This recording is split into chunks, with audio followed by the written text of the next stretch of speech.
Assalamualaikum warahmatullahi wabarakatuh.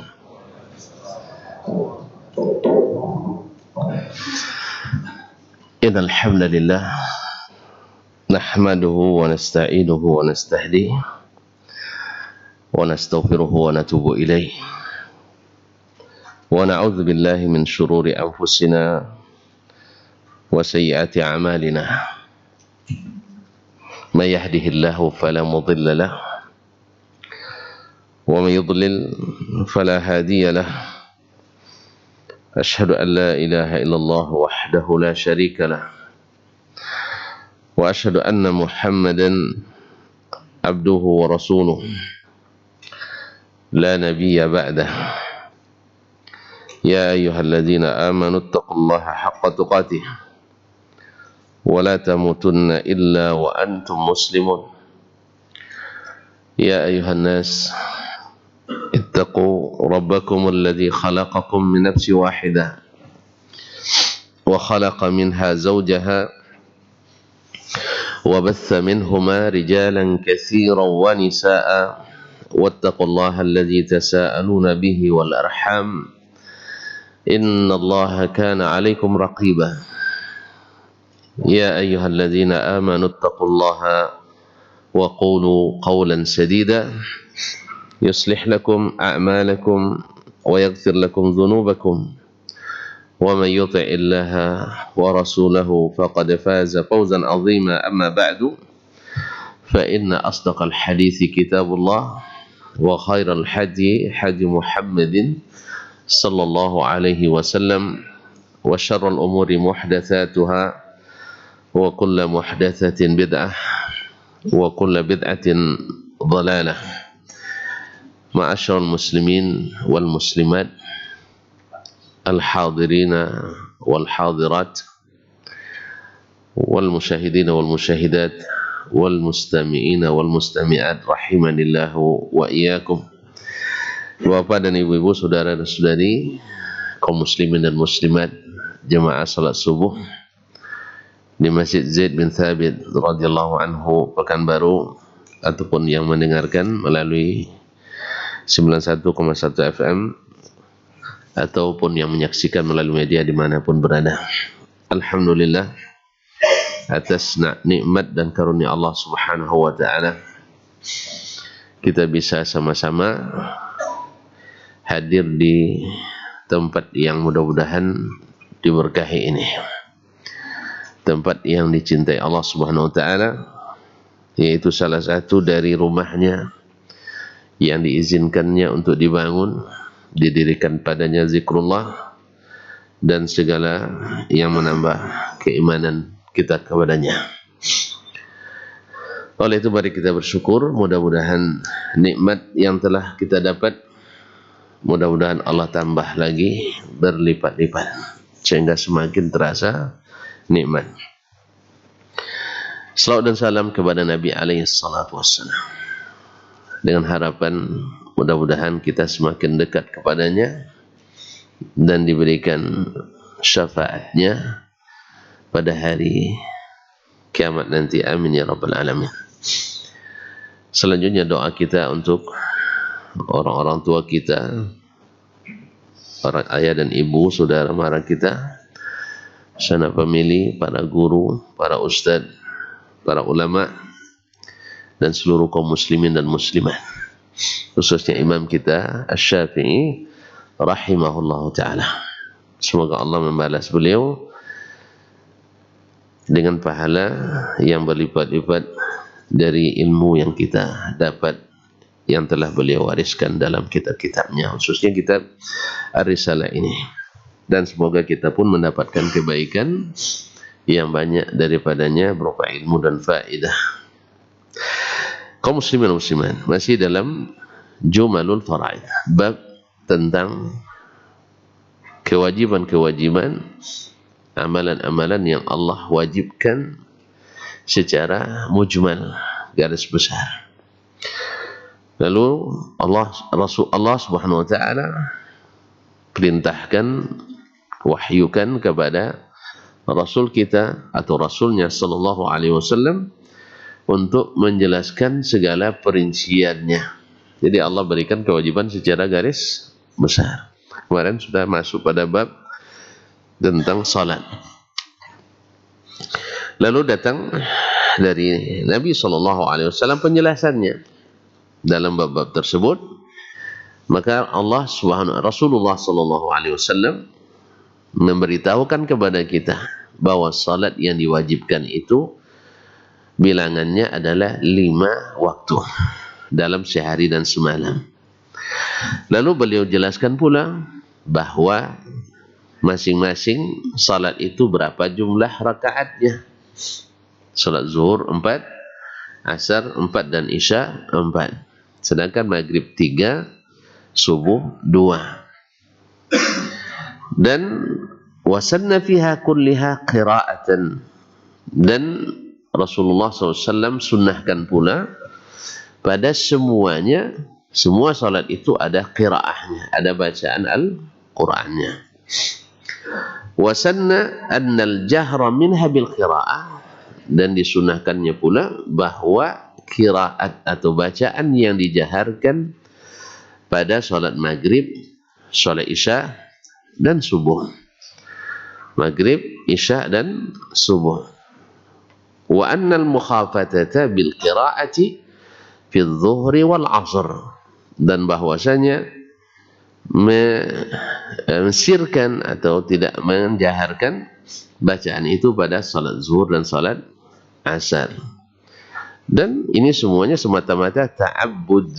Beginilah yang Allah perintahkan, tanpa mengetahui apa alasannya, karena Allah la yus'alu amma yaf'al wa hum yus'alun. Allah tidak ditanya kenapa begini dan begitu. Kita yang ditanya, kenapa antum begini dan begitu. Allah SWT, dia pemilik alam ini secara mutlak, dan dia pula yang berhak mengaturnya secara mutlak. Tidak ada yang menandinginya. Maka ini miliknya. Makanya orang-orang yang mengingkarinya, orang-orang yang tidak menerimanya, maka berhak Allah SWT menghukumnya kalau dia kehendaki. Dan kalau dia kehendaki, dia ampuni selama ada kartu ampunan itu. Artinya ada syarat diampuninya selama tidak menyekutukan Allah dengan sesuatu. Karena kalau sudah menyekutukan, Allah tak mau lagi terima, kecuali bertobat daripadanya. Nah, Allah sunahkan bacaan jahariyati di waktu maghrib, isya dan subuh. Artinya di waktu malam. Sedangkan di waktu siang itu bacaannya disirkan. Sebagian ulama menyebutkan hikmahnya, kenapa di malam dijaharkan dan siang tidak dijaharkan. Apa kira-kira hikmahnya? Sebab kalau apalagi subuh misalnya, kalau tidak dijaharkannya ada banyak ngantuk. Iya, apalagi tidak dijaharkan, maka perlu dijaharkan. Ya, ini di antara hikmah yang disebutkan oleh ulama. Demikian juga isya, orang dah capek juga bekerja malam siang itu, maka diperlukan jahar. Dan kita subhanallah dengan bacaan yang indah, bacaan yang menggugah, pasti akan bisa membantu kita untuk menghayati dan menikmati ibadah itu.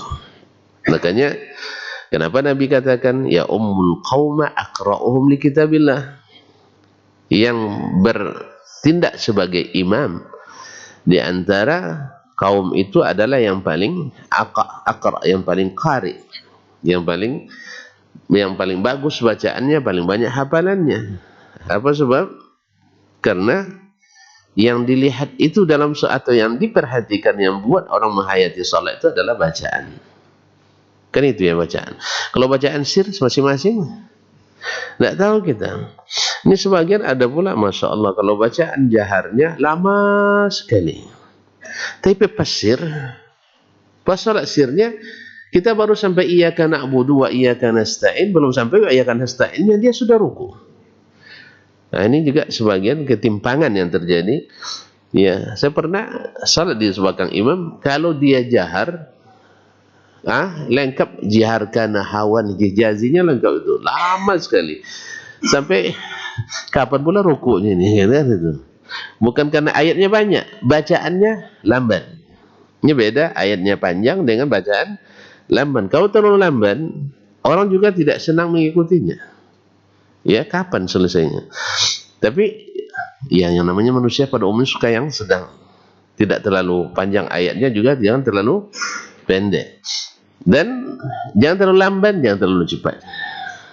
Tapi pas sirnya, salat sir, belum selesai Al-Fatihah dia sudah rukuk. Saya kira pertama kali begitu aja, ternyata selalu begitu. Selalu begitu. Sampai-sampai saya bertanya, ini seperti ini selalu? Jemaah bilang, iya, itulah kami segan pula nyebut ke imamnya. Nanti dicap makmum yang tidak taat. Jadi sebagai imam juga tolong diperhatikan ini. Siapa yang jadi imam, pendek itu kan bukan berarti tidak beri kesempatan orang baca. Ya, saya kira lancar juga bacaan Fatihah saya, tidak.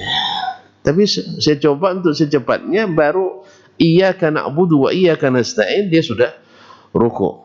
Saya kira di rakaat ketiga saja, ternyata rakaat 4 juga sama.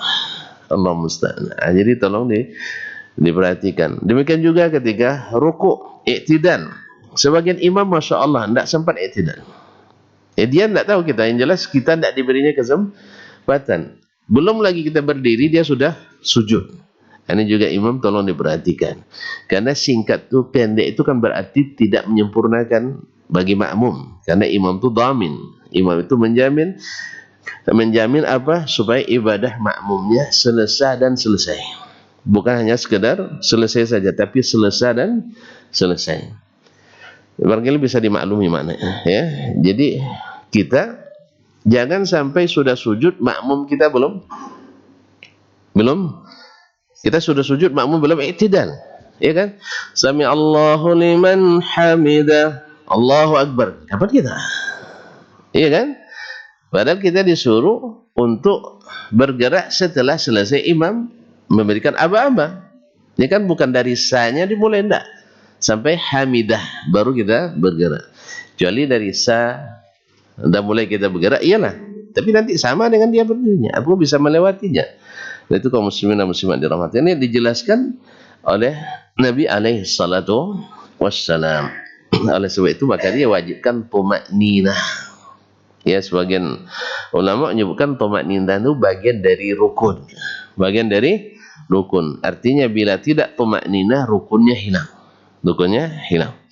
Masyaallah kiram. Kemudian kita lanjutkan, atau Imam Asy-Syafi'i rahimahullah, subhanallah.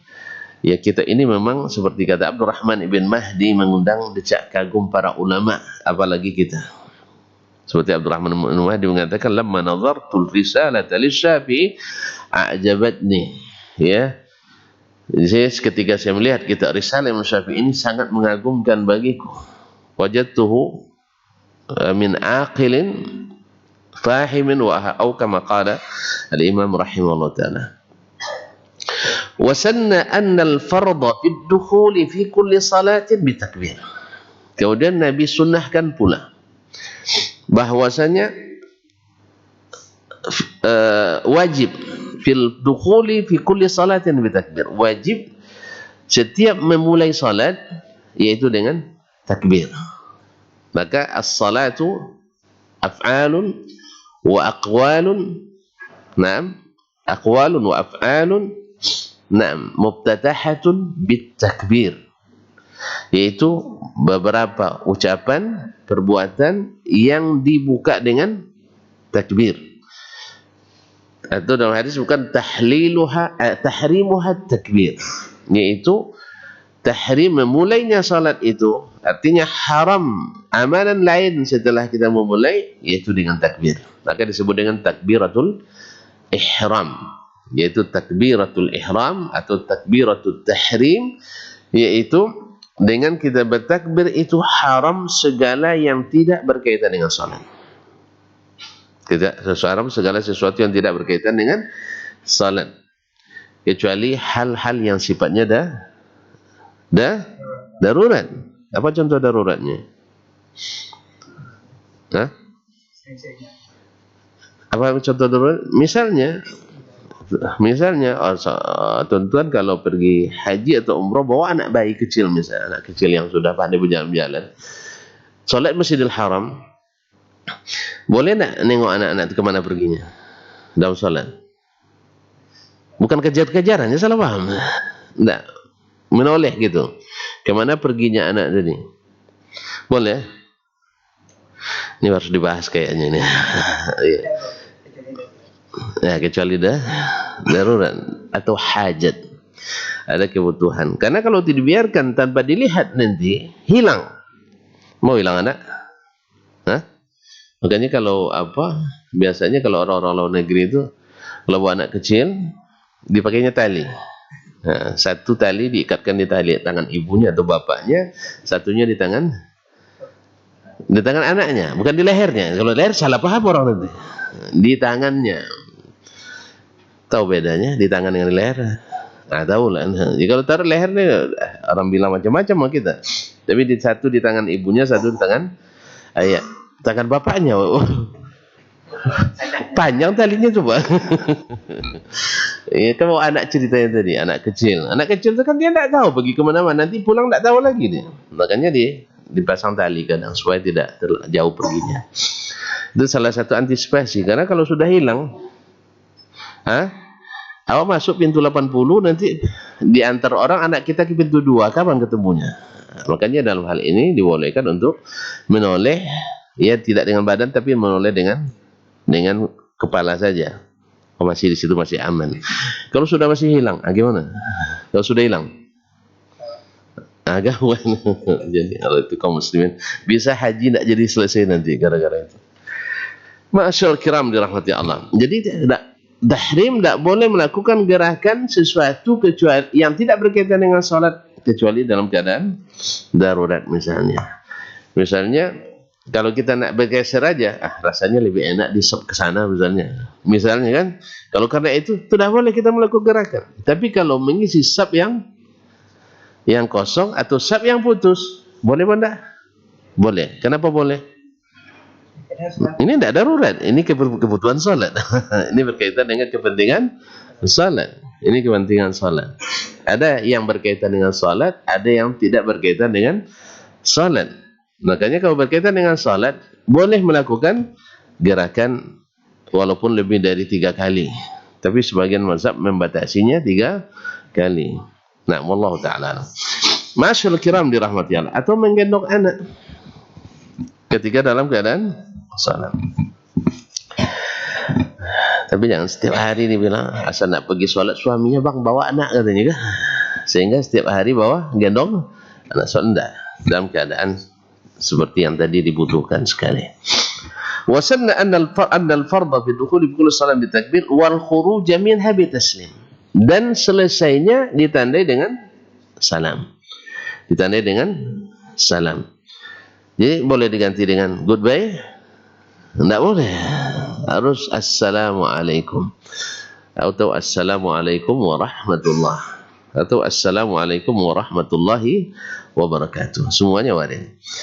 Yang penting salam. Nah, boleh enggak dimulai dengan salam, habis itu ditutup dengan takbir? Kenapa enggak boleh? Enggak sesuai syariat. Tapi kan enggak ada larangannya. Nah, ini kan selalu bahasa senjatanya, mana dalil yang melarang? Ada dalil melarang, jangan kalian mulai sholat dengan takbir, dengan salam. Enggak ada kan? Terus kenapa enggak berani? Karena tidak ada petunjuknya. Berarti keluar dari petunjuk Nabi, berarti menyalahi. Demikian juga dengan amalan-amalan lain. Bahwa melakukan amalan-amalan yang keluar dari petunjuk Nabi, jangan tanya dalil yang melarang. Sebab ketika antum keluar dari petunjuk Nabi, sudah melakukan yang terlarang. Keluar dari petunjuk Nabi sudah melakukan hal yang terlarang, karena kita dilarang keluar dari petunjuk Rasulullah SAW. Ini banyak. Mana dalil yang melarang? Mana dalil yang melarang? Berarti belum putus makrifatnya. Belum putus makrifatnya. Allah musta'an. Kaum muslimin dan muslimat dirahmati Allah. Wa annahu yu'ta fiha bitakbirin thumma qira'atin, thumma ruku'in, thumma sajdataini ba'da ruku' wa ma siwa hadza min hududiha.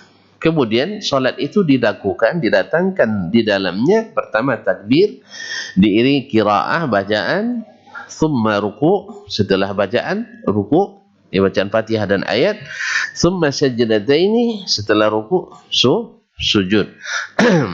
Ini maksudnya i'tidal dulu sebelum itu. Nah, benar tidak bermaksud menyebutkan semuanya. Tapi begitulah urutannya. Thumma sajdataini ba'da ruku', kemudian 2 kali sujud setelah ruku', wa ma siwa hadza min hududiha, dan had-had atau aturan-aturan yang telah ditetapkan selain ini oleh Rasulullah sallallahu alaihi wasallam.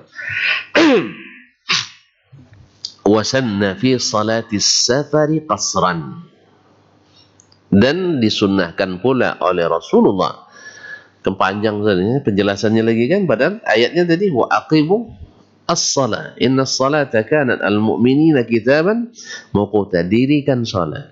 Sesungguhnya salat itu wajib bagi orang beriman pada waktu yang telah ditentukan. Kapan waktunya? Inilah perincian dari Nabi. Seperti apa wajibnya? Inilah dari Rasulullah sallallahu alaihi wasallam. Sebab itulah sebabnya para ulama, di antara ulama tabi'in ada yang mengatakan bahwa Al-Quran lebih membutuhkan as-sunnah daripada as-sunnah membutuhkan Al-Quran. Artinya apa? Al-Quran tanpa sunnah tidak bisa dilaksanakan. Tapi as-sunnah kalau dilaksanakan terlaksana Al-Quran. Disitulah kenapa orang yang hanya berpegang pada Al-Quran sesat. Yang berpegang pada Al-Quran bisa tersesat tanpa as-sunnah. Makanya Nabi jadikan satu paket agar kita tak tersesat. Apa kata Nabi SAW? Saya tinggalkan bagi kalian amrain, 2, bukan 1. 2 ya, bukan 1. Bila kalian berpegang teguh kepada keduanya, bukan satunya, berpegang teguh pada keduanya, kalian tak akan sesat. Tapi kalau pegang satunya, mungkin sesat. Mungkin tersesat. Ya, pegang sunnah saja misalnya tanpa Al-Quran bisa tersesat. Pegang Al-Quran saja tanpa sunnah lebih mungkin tersesat. Karena tidak sedikit golongan-golongan sesat mengambil dalil dari Al-Quranul Karim. Mengambil Al-Quran dari dalil dari Al-Quranul Karim. Misalnya orang yang menghukum kafir, di antara golongan Islam ada yang mengkafirkan orang dengan dosa besar. Dalilnya apa? Quran. Bala man ahata bihi man kafara wa na'am. Mereka berdalilkan pada ayat Al-Quranul Karim, atau mengkafirkan para pemimpin yang tidak menghukum dengan hukum yang Allah turunkan. Wa man lam yahkum bima anzalallah fa ulaika humul kafirun.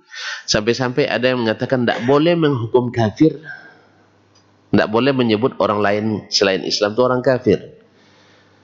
Kan dengan Al-Quran juga dia dalilnya. Lakum dinukum waliyadin. Sampai ada yang ngomong, Syekh, yang sembarang bilang orang kafir, kan Allah bilang lakum dinukum waliyadin, bagimu agamamu, bagiku agamaku. Allah saja bilang bagimu agamu, bagiku agamaku. Lalu ditanya oleh Syekh, itu di surat apa? Surat Al-Kafirun, surat orang-orang kafir. Dia bilang jangan bilang kafir. Tapi di surat apa itu? Surat Al-Kafirun. Allah sendiri bilang yang bilang kafir. Nah, Allah musta'an. Kadang-kadang orang ini, makanya kalau main akal-akalan itu seperti hilang akal. Makanya beragama tidak boleh main akalan. Beda bukan berakal dengan akal. Iya, beda akal-akalan dengan berakal. Berakal ya wajib lah. Tapi main akal-akalan tidak boleh. Sama akal-akalan nanti seperti orang hilang akal. Tidak boleh bilang kafir Ustaz katanya. Ustaz radikal. Apa dalilnya? Lakum dinukum waliyadin. Di surat apa? Surat orang-orang kafir. Di surat tentang orang-orang kafir. Udah paham? Udah, alhamdulillah. Allah musta'an. Kaum muslimin dan muslimat dirahmati Allah. Afwan, kullama kana arba'an. Jadi disunahkan oleh Rasulullah sallallahu alaihi wasallam qasar di salat safar. Yaitu bila seorang musafir maka salatnya di qasar. Bahkan Nabi alaihi salatu wasallam seperti yang diketahui tidak pernah musafir kecuali qasar. Kan cerita qasar tadi. Nah, tidak pernah musafir kecuali beliau qasar salatnya. Oleh sebab itu para ulama menyebut mana lebih afdal, qasar atau itmam ketika musafir. Kita musafir nih. Nah, kita kan musafirnya tidak kerja, kan cuma pergi jalan-jalan. Boleh jalan-jalannya? Jalan-jalan boleh kan? Naik kendaraan aja boleh, jalan tidak boleh. Nah, jalan-jalan misalnya. Kita bilang, sayang waktu kita sholat masa di qasar juga. Kan itu ya. Akhirnya di sholatnya sebelum zuhur qabliyah 4 rakaat. Ya, ba'diyahnya 4 rakaat pula. Sholat maghrib zuhurnya 4 rakaat. Akhirnya pokoknya tidak mau dia mengqasar. Kayak rasanya kurang enak. Rasanya kurang enak. Maka kita katakan ini sebenarnya bukan tidak boleh, cuman kurang afdal. Makanya para ulama menyebutkan mana afdal, qasar atau tidak. Karena Nabi selalu mengqasar, maka para ulama jumhur mengatakan lebih bagus di qasar.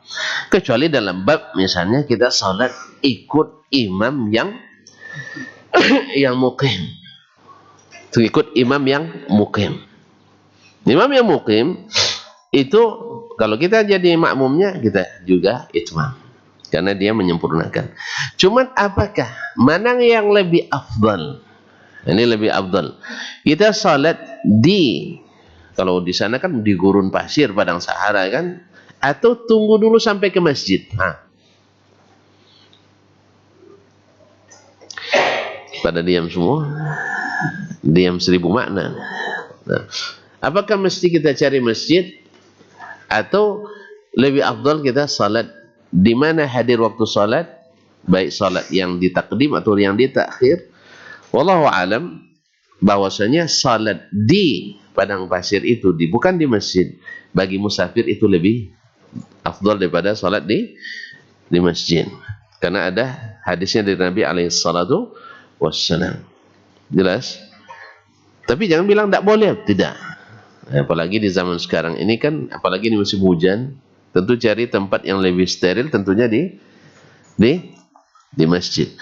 Tapi kalau seandainya tidak ada masjid, kita boleh salat dimanapun.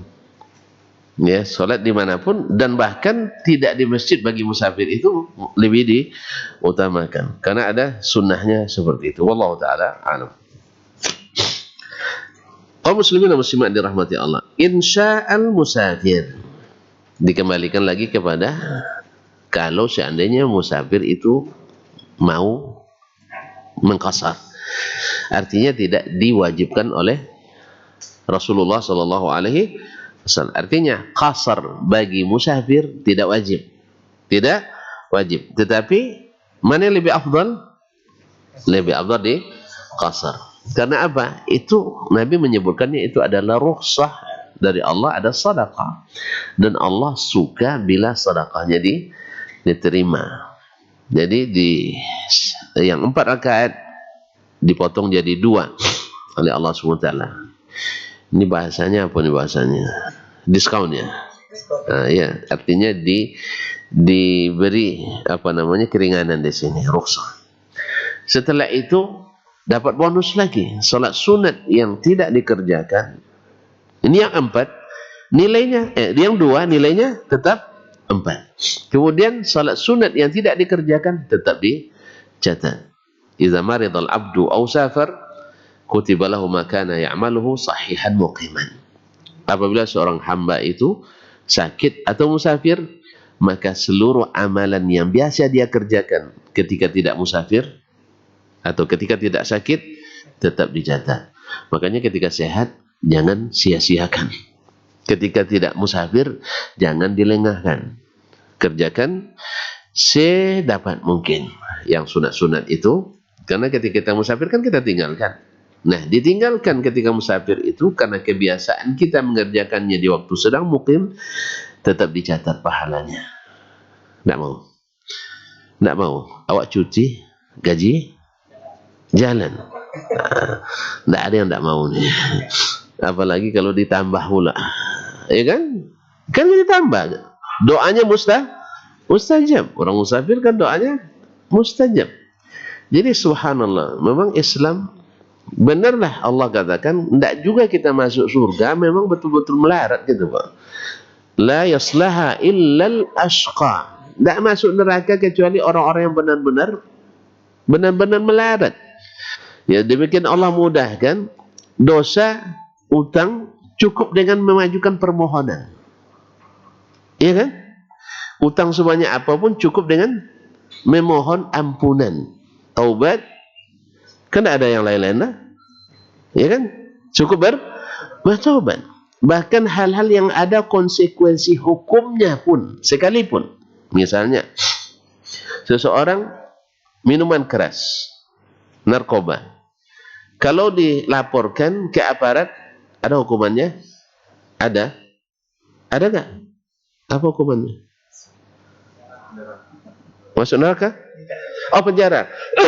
Nah, masuk penjara. Tapi bila seseorang yang terlibat narkoba atau minuman keras dan yang terlarang lainnya, lalu dia dapat hidayah, nak bertobat, wajib dia hukum di dunia? Wajib menyerahkan diri? Tidak wajib. Dia cukup meninggalkannya, menyesalinya, berazam untuk tidak kembali lagi kepadanya, selesai. Jelas ya? Selesai. Atau orang melakukan perbuatan yang keji, hubungan yang tidak nikah misalnya. Kalau dia sudah pernah nikah, kan dirajam sampai mati. Kalau dia menyerahkan diri atau mengakui, atau dicambuk. Kalau yang belum pernah menikah, dicambuk 100 kali dan diasingkan setahun. Tapi dia tidak, karena tidak tertangkap. Kalau tertangkap bahaya lagi, dihukum masa nanti. Nah, karena tidak berlaku hukum, akhirnya hukum berat, lebih berat dilakukan orang. Na'udzubillah. Lalu dia bertobat, maka dia simpan rapat-rapat dan hanya biarkan Allah dan dia sendiri yang mengetahuinya. Makanya para Nabi SAW, syariat kita menganjurkan bahwa dosa itu jangan dipublish. Dosa itu jangan dipublish. Karena kalau sudah dipublish itu lebih susah taubatnya daripada dosa yang dilakukan secara tidak diketahui oleh orang lain. Nabi kata, kullu ummati mu'afa illa man yujahir. Seluruh umatku masih dalam keadaan afiat, artinya masih dalam keadaan sehat, masih dalam keadaan mudah untuk diberikan kemaafan, kecuali yang melakukan terang-terangan, Nasallallahu salamatul afiyah. Kaum muslimin dan muslimat dirahmati Allah SWT. Wa isbatal maghribi was subhi ala halihima fil hadar. Dan sedangkan salat maghrib dan salat subuh ya tidak diqasar, tetap seperti salat kita di waktu sedang tidak musafir, yaitu maghrib tetap 3, subuh tetap 1. Tetap 2. Tetap 2. Subhanallah. Masih fokus. Alhamdulillah. Saya kayaknya tidak lagi. Nah, subuh tetap 2 rakaat. Wallahu a'lam apa hikmahnya? Karena memang salat itu ya baik yang wajib maupun yang sunat minimal itu 2 rakaat. Minimal 2 rakaat. Kecuali witir. Boleh dengan 1. Jadi salat itu minimal 2. Kalau maghrib dipotong 2, 1,5. Gimana cara 1,5? Tidak ada 1,5-nya. Subuh dipotong 2, tinggal 1. Padahal dia bukan salat malam. Dia sudah terhitung salat siang. Artinya sudah waktu siang. Makanya tidak dipotong.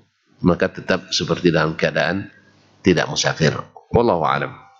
Tapi kan seperti yang kita katakan tadi, ini semata-mata ta'abbudi.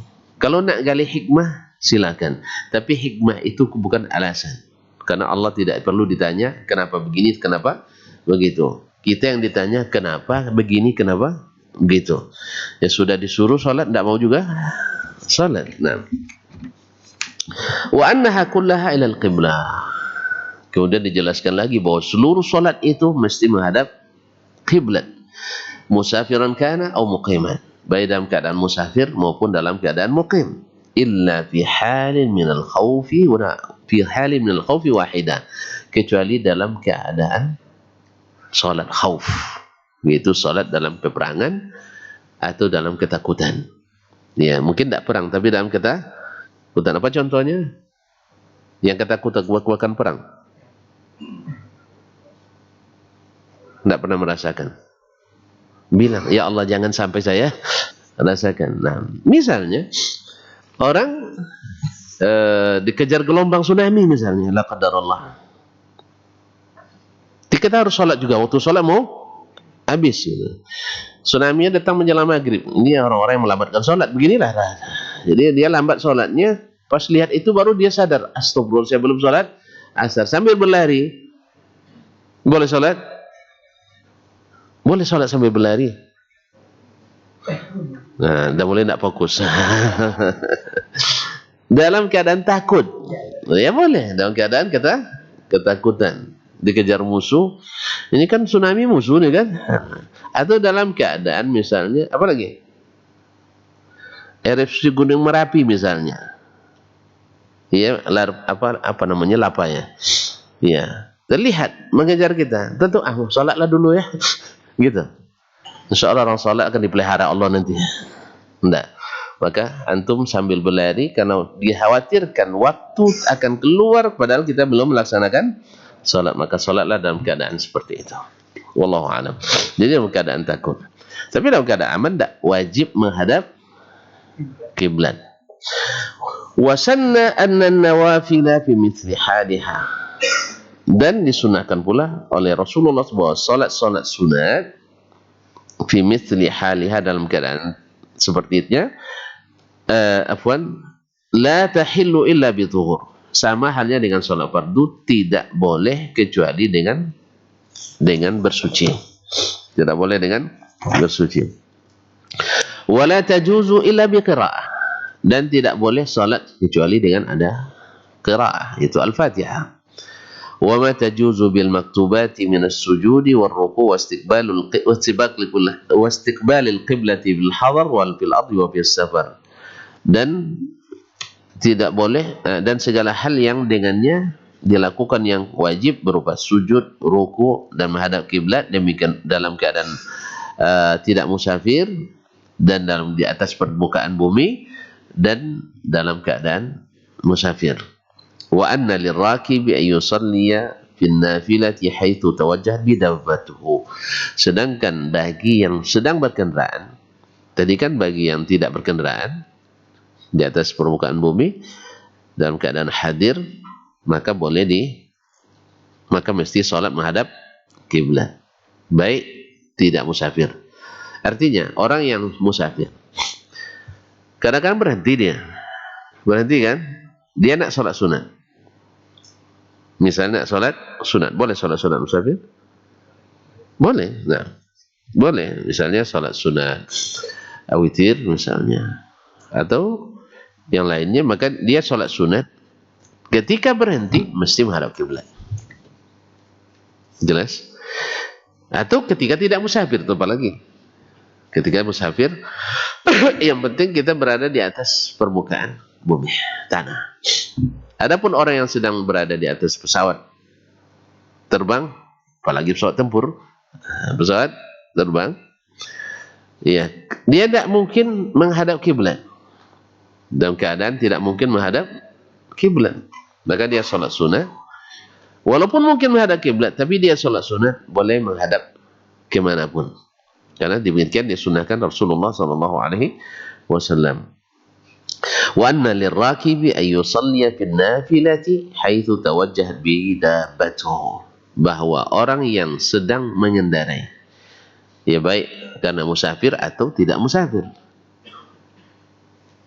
Baik musafir maupun tidak musafir. Orang naik kendaraan, kan tidak selamanya musafir kan? Nah, orang dari kota menuju ke Masjid Zaid bin Thabit, naik kendaraan? Naik kendaraan? Naik musafir? Ya kalau musafir ada di qasar salatnya. Ya, dari kota Pekanbaru sampai ke Masjid bin Thabit. Nah, selesai salat zuhur, dia langsung berdiri, salat 2 rakaat lagi. Apa? Jamak qasar katanya. Tidak boleh. Nah, jadi ada orang yang berkendaraan tidak musafir atau berkendaraan musafir, bila salat sunat boleh salat di atas kendaraannya dan tidak wajib menghadap kiblat. Itu yang dikecualikan. Dan juga salat khauf tadi. Lalu Imam Asy-Syafi'i rahimahullah menyebutkan riwayat-riwayat. Dalil-dalilnya apa? Qala akhbarana Ibnu Abi Fudaik. Telah menceritakan kepada kami Ibnu Abi Fudaik. Ibnu Abi Fudaik namanya Muhammad ibn Ismail. Muhammad ibn Ismail ibn Abi Fudaik masyhur. An ibni Abi Dhi'b, dari Ibnu Abi Dhi'b itu Muhammad bin Abdurrahman ibn Abi Dhi'b al-Madani, sahibul Muwatta. An Uthman bin Abdullah bin Suraqah, dari Uthman bin Abdullah ibn Suraqah. An Jabir bin Abdullah, dari Jabir bin Abdullah ibn Haram al-Khazraji al-Ansari radhiyallahu anhuma, dia dan ayahnya sahabat Nabi alaihi salatu wasallam.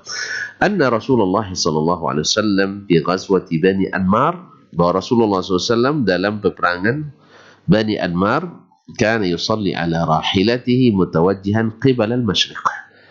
Salat di atas ontanya menghadap ke timur. Menghadap ke timur. Berarti ada kiblat atau tidak? Tidak ada ke kiblat. Nah, karena kiblatnya ahli Madinah ke barat. Kita yang ke barat. Orang Madinah kiblatnya ke mana? Ke selatan. Ke selatan. Karena Madinah di atas, Makkah di bawah. Yang di bawah namanya utara. Nah, yang di bawah namanya selatan, yang di atas utara. Ini karena bumi tuan-tuan gambarkan bulat ya, seperti itu. Di atas bawah. Di atas bawah. Ini khilaf ya. Sampai sekarang masih khilaf. Ada yang bilang datar, ada yang bilang bundar. Tentu pilih yang mana? Hah? Pilih yang bundar aja lah ya, biar berputar-putar. Nah, kalau yang datar kan payah mutarnya. Jadi yang bundar. Cuman ketika antum tanya yang sekarang posisinya di bawah, ini gara-gara bundar ini banyak pula orang mengingkari banyak dalam masalah akidah gara-gara itu. Bagi yang mengatakan bundar, coba lihat posisi Australia di bawah apa di atas? Bawah. Terus langitnya di mana katanya? Langitnya harusnya harusnya dia ke bawah kan, karena ke kakinya. Ini kan bundar nih. Indonesia kan di sini, Rusia di atas lagi kan, Australia di bawah. Harusnya kalau langit di sana, dia bilang mana langit kalian? Di bawah kakinya. Kalau teori bumi bundar. Nah, kalau teori bumi bundar. Tapi cobalah tanya, Bapak punya kawan di Australia? Atau di Eskimo lah. Mana tahu di Australia tidak punya teman, tapi di Kutub Selatan ada teman. Nah, coba tanya, di mana langitnya? Tetap di atas. Tetap di atas. Oleh sebab itu saya cenderung. Tapi jangan marah, enggak. Ini masa enggak boleh berpendapat khilaf? Itu katanya kelebihan harus saling memahami. Jangan dicemooh saya, akhirnya. Nah, karena bahasa Al-Quran bumi itu dah terhamparan, firasan, mihadan. Ya, itu hak saya untuk berpendapat. Ini kadang-kadang tuh ya, katanya boleh beda pendapat, tapi selalu dicemooh, ditertawain dan sebagainya. Ya Pak, menurut saya, bukan menurut saya, yang saya pahami maksudnya dari Al-Quran dan hadis, bahwa bumi itu hamparan itu. Hamparan. Nah, datar yang tidaklah ada gunung-gunungnya kan, hamparan itu. Wallahu a'lam. Tuan-tuan nak bilang bundar, saya juga tidak akan protes. Cuman dalil-dalilnya selalu mentok gitu. Karena dibilang teorinya kalau ada yang berangkat dari sini menuju timur akan kembali ke tempat yang sama. Ini kan teori kan? Saya nak nanya, ada yang pernah melakukan perjalanan itu? Jawabannya belum ada yang selamat. Belum ada yang selamat. Itu teori. Karena ada segitiga Bermuda yang belum bisa dipecahkan rahasianya oleh orang sampai sekarang. Seluruh pesawat, seluruh kapal yang sampai ke situ insya Allah tidak balik. Kayaknya bagian dari akhirat kayaknya enggak ya. Saya tidak tahu. Ya saya belum mengetahui ada yang selamat keliling dunia itu belum ada menurut yang saya ketahui. Kalau ada beritahu saya, bisa saya yang salah. Ustaz tidak diupdate ilmunya.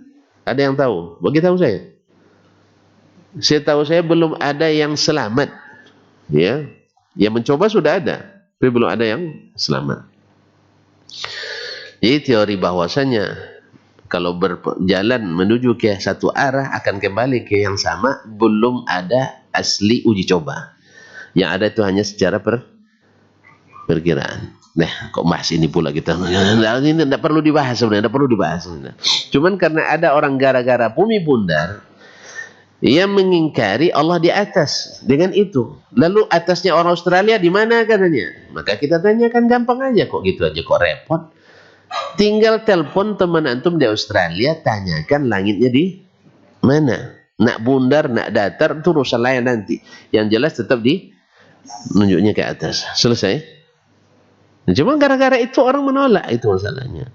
Ini masalah akidah nanti kalau mau di pelajaran lain. Oke. Baik.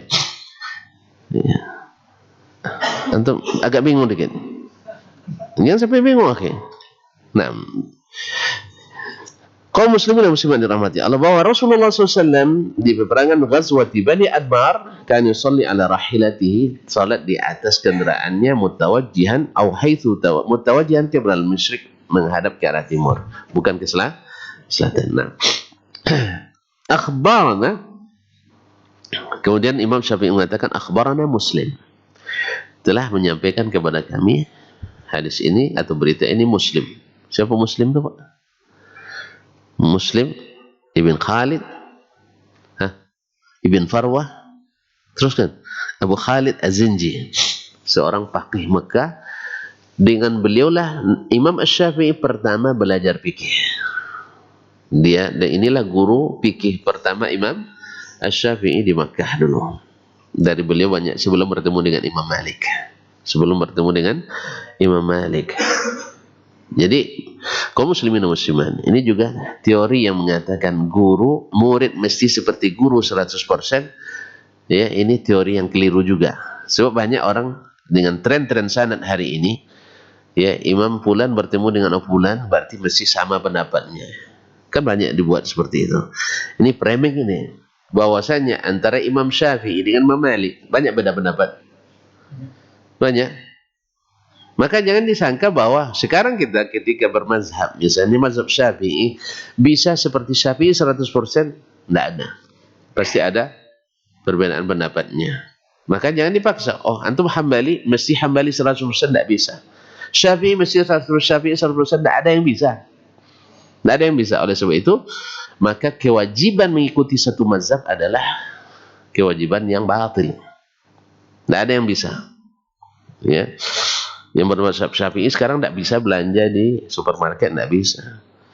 Nah, masuk tol tidak boleh. Ya, tidak boleh. Kalau pegang mazhab Syafi'i, apalagi kartu kredit, tambah tidak boleh nanti. Awan anu mau juga kategori kalau itu keluar dari mazhab Syafi'i. Bilang aja tidak wajib, karena tidak ada imam itu satu pun yang mewajibkan, selesai. Tapi boleh, silakan. Antum nak pilih mazhab Syafi'i. Kalau saya pilih Syafi'i, yang tu pilih apa? Hambali, keluar dari Indonesia. Ini kadang ultimatum seperti ini kan, seperti dia yang punya negara ini gitu. Kalau tidak mazhab Syafi'i, keluar dari Indonesia. Subhanallah. Memang antum yang punya negara kesatuan Republik Indonesia ini. Negara menjamin umatnya atau bangsanya, rakyatnya untuk meyakini menurut keyakinan masing-masing. Ya, yang diwajibkan, yang tidak diwajibkan oleh agama dan negara. Kecuali negara ada bilang nanti yang tidak bermazhab Syafi'i keluar dari Indonesia. Nah, saya selamat Pak Bapak yang enggak. Nah, saya mazhab saya Syafi'i, saya sudah iklankan itu, saya ada proklamirkan. Antum enggak? Nah, berarti apalagi anti mazhab. Kaum muslimin dan muslimat. Kenapa saya pilih mazhab Syafi'i? Karena Imam Syafi'i bilang jangan taklid kepadaku. Jelas? Jangan taklid kepadaku. Imam Al-Muzani di awal mukhtasarnya, saya bangga menjadi perawi pendapat imam atau ilmu Imam Asy-Syafi'i ma'a'lamihim.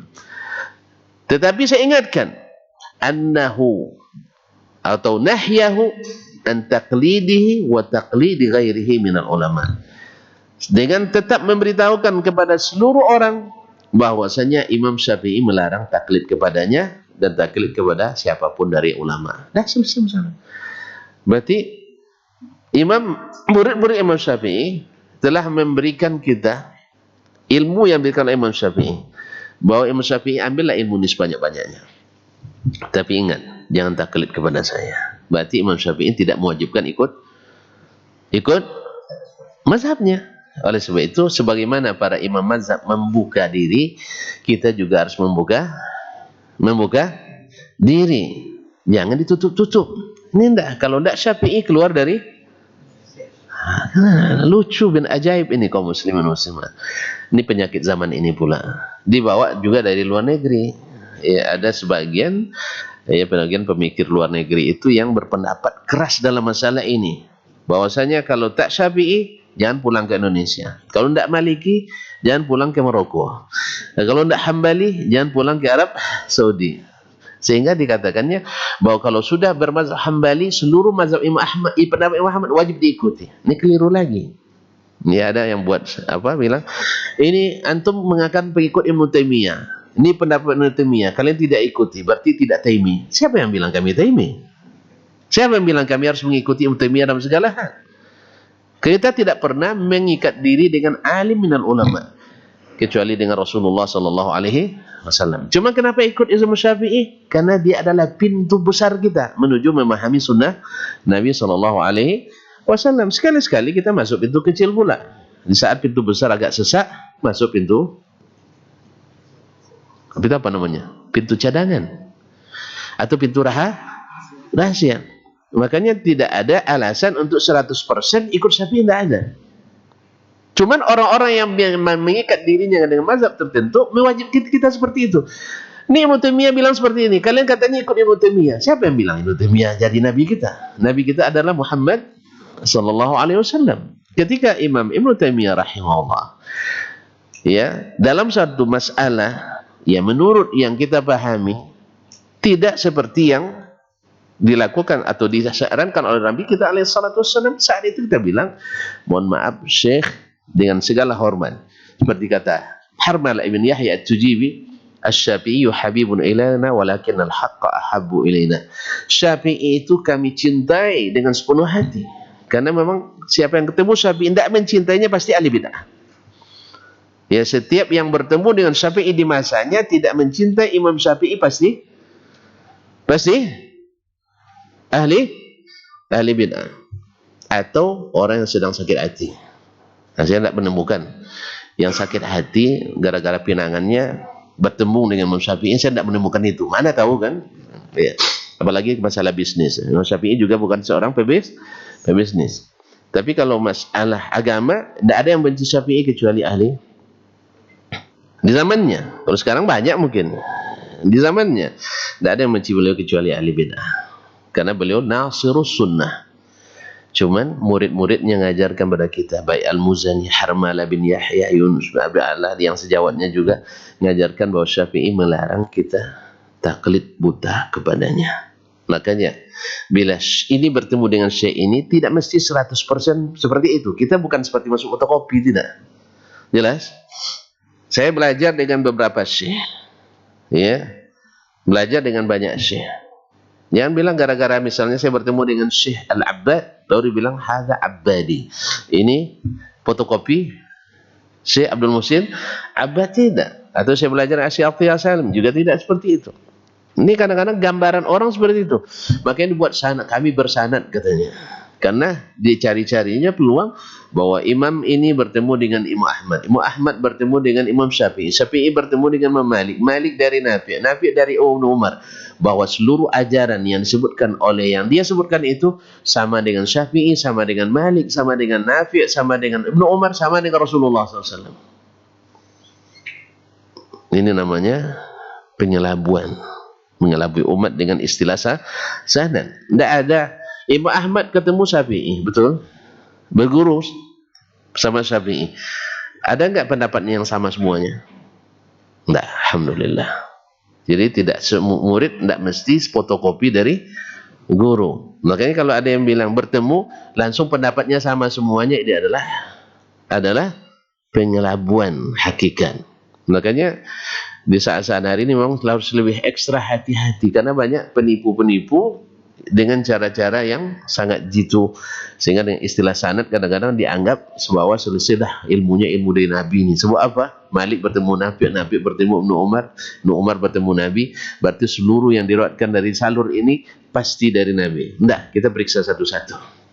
Kalau dia bilang akhbarani Ahmad, telah disampaikan kepadaku oleh Ahmad, qala haddatsani Syafi'i, Syafi'i menceritakan kepadaku, qala haddatsani Malik, Malik menyampaikan kepadaku, qala hadatsani Nafi'.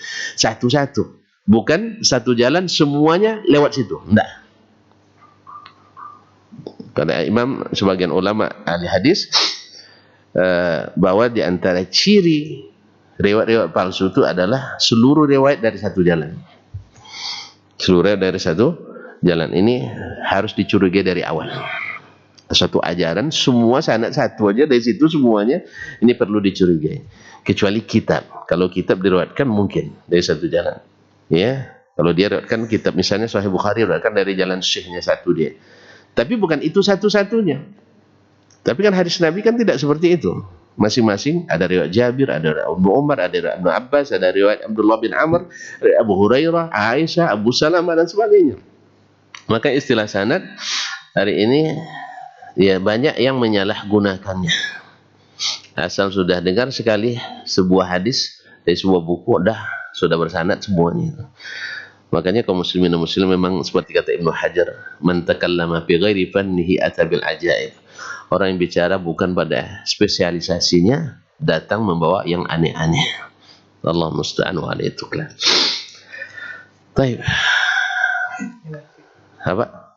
Belum selesai tadi, Pak. Baru Muslim bin Khalid Ibn Farwah Az-Zinji, Abu Khalid, guru fikih pertama Imam Asy-Syafi'i di Makkah. An Ibn Jurayj, dari Ibn Jurayj Abdul Malik bin Abdul Aziz Ibn Jurayj Al-Makki, Abu Muhammad. Beliau juga faqih Makkah dan muhaddisnya. An Abi Zubair, dari Abu Zubair Muhammad ibn Muslim ibn Tadrus Al-Makki. Ini silsilah Ibn Jurayj dari Abu Zubair ini masyhur. An Jabir, dari Jabir bin Abdullah ibn Haram Al-Ansari, anna Nabi sallallahu alaihi wasallam, dari Nabi sallallahu alaihi wasallam, mithla ma'nahu, seperti hadis sebelumnya, Nabi dalam peperangan salat di atas kendaraannya ke arah timur. La adri asamma Bani Ammar aw la. Saya tidak tahu menurut Muslim bin Khalid Az-Zinji bahwasanya dia menyebut peperangan Bani Ammar atau tidak. Yang jelas dalam keadaan musafir dalam suatu peperangan, Nabi salat di atas kendaraannya kemana saja dia menghadap. Au qala shalla fi safar, atau dia mengatakan salat dalam keadaan musafir. Sampai di sini dulu. Ya. Besok disambung insyaallah taala. Intinya bahwa Allah pardukan, Allah wajibkan salat itu secara garis besar. Lalu keterangan perinciannya datang dari Rasulullah SAW. Imam Syafi'i ingin mengajak kita untuk tidak mendengar orang yang tidak seperti ini, mengambil amalan bukan dari Nabi SAW. Karena di zaman beliau sudah mulai ada suara-suara sumbang, yaitu tidak mengambil hujjah dari hadis Nabi SAW. Maka dia katakan, kalau kau tak ambil hujjah, engkau tak bisa sholat. Ini contohnya. Jadi secara eksplisit Imam Syafi'i ingin tunjukkan kepada kaum muslimin secara khusus dan orang-orang yang mulai melenceng dari ajaran agama, di mana meninggalkan sunnah Nabi alaihissalatu wassalam, baik secara mutlak, mutlak ataupun secara parsial. Bahwa kalau ingin melaksanakan sesuatu, agama ini memang harus merujuk kepada Nabi sallallahu alaihi wasallam. Jelas Pak ya? Kalau udah jelas berhenti kita, kalau belum diulang lagi. Udah, alhamdulillah. Memang kalau udah nak pulang ini jelas semua namanya. Baik, terima kasih dan mohon maaf. Subhanakallah bihamdik, asyhadu an la ilaha illa anta astaghfiruka wa atubu ilaik. Wassalamualaikum warahmatullahi wabarakatuh.